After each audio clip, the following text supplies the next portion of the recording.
الان ساعت 12:43 شبه. من واقعا خسته و بیحال دارم به این فکر میکنم، یعنی میشه برسم به اون هدفهایی که تو ذهنمه، دلم میخواد بهشون برسم. این متن رو نوشتم و این شده امید من.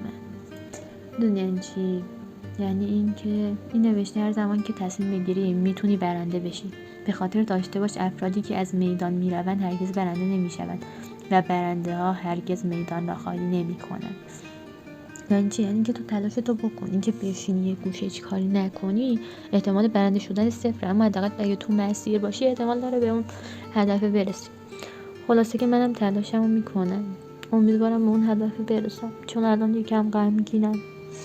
دلم میخواد اینو بذارم اولین پست پیجم، میدونم خیلی فیلم داغونیه ولی خب میذارم، چون که هدف من از این که این پیج رو زدم اینه دیگه، همش احساساتمو بیان کنم، هرچی تو دلم میذاره رو لحظه لحظه بگم.